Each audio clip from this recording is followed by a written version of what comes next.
جو نوجوان زنا کرتے ہیں انہیں پتہ ہونا چاہیے، حدیث پاک میں آتا ہے کہ جو زنا کرتا ہے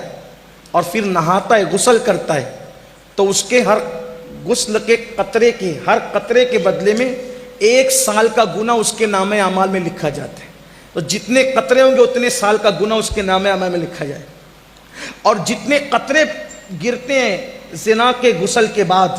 اس سے شیاطین پیدا ہوتے ہیں، وہ سارے شیاطین قیامت تک پاپ کریں گے، اور ان سب کے پاپ کا عذاب اس کے سر ڈالا جائے گا جس کے زنا کے غسل سے وہ شیاطین پیدا ہو۔ اور دوسری طرف حدیث پاک میں آتا ہے کہ جو نکاح کرتا ہے اور نکاح کرنے کے بعد جائز ملاقات بیوی سے کرتا ہے اور پھر غسل کرتا ہے، تو ہر قطرے کے بدلے میں 1 سال کی عبادت کا ثواب لکھا جاتا ہے، اور جتنے قطرے ہوتے ہیں ان کی تعداد کے برابر فرشتے پیدا کیے جاتے ہیں، اور قیامت تک وہ جتنی عبادت کریں گے اس سب کا صلہ اس کو ملے گا جس کے غسل کی قطرے کی تعداد کے برابر وہ فرشتے پیدا ہوئے۔ بہت سستا سودا ہے، اس لیے نکاح کرو۔ اور نکاح کی ضرورت ہے، میں اپنے بڑوں سے معافی مانگتے ہوئے کہوں، نکاح کی اگر ضرورت ہے، گھٹ گھٹ کے نہیں رہنا گھر میں، اپنے ماں باپ کے کان میں کہہ دینا میری شادی کر دو، یہ کوئی بری بات نہیں۔ چھپ کے زنا کرنے سے اچھا ہے کہ ماں باپ کے کان میں خود نہیں کہہ سکتے، بھابھیوں سے کہلوا دو، بھائیوں سے کہلوا دو، دوستوں سے کہلوا دو میری شادی کر دو، یہ کوئی گناہ نہیں۔ کچھ لوگ کہتے ہیں شرم آئے گی، اگر کوئی نوجوان کہتے میری شادی کر دو تو عورتیں باتیں کرتی اللہ اس کو کیا ہو گیا، یہ پاگل تو نہیں ہو گیا،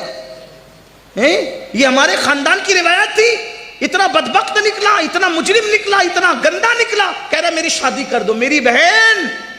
زنا سے تو بہتر ہے نا وہ کہہ رہا ہے میری شادی کر دو۔ میں اپنے جوانوں کے ساتھ ہوں، میں تمہارے ساتھ، کہو اپنے ماں باپ سے، اور ماں باپ سے کہتا ہوں میرے بھائی اس سے پہلے کہ تیرے بچے تجھ سے کہے میری شادی کر دو، تجھے کر دینا چاہیے۔ ہاں، کچھ لوگ کہتے ہیں مولانا کھلائیں گے کیا؟ میں نے کہا اللہ رزاق ہے، جو مرغیوں کو بھوکا نہیں رکھتا وہ تیری بہو کو کب بھوکا رکھے گا؟ اور جس رسول نے فرمایا صلی اللہ علیہ وآلہ وسلم کہ نکاح کرو مالدار ہو جاؤ، میرا تجربہ ہے جس نے بھی نکاح کیا وہ مالدار ہوا، شرط یہ کہ گناہ چھوڑ دے نکاح کے بعد۔ ہاں، اور بیٹیوں سے بھی کہتا ہوں کہ اگر ان کو یہ حاجت ہو کہ ان کا نکاح ہونا چاہیے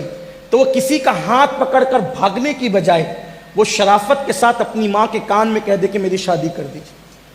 یہ بھی کوئی عیب نہیں، بیٹیوں کے لیے بھی ہے، کیونکہ جتنے حقوق بیٹوں کے اتنے حقوق بیٹیوں کے۔ جام نگر والوں یہ نہیں کہنا میں بگاڑنے کے لیے، واللہ کسی کا ہاتھ پکڑ کر بھاگنے سے تو اچھا ہے نا کہ تیرے کان میں تیری بیٹی کہہ دے کہ میری شادی کر دو۔ یہ کوئی جرم نہیں ہے، یہ کوئی گناہ نہیں ہے۔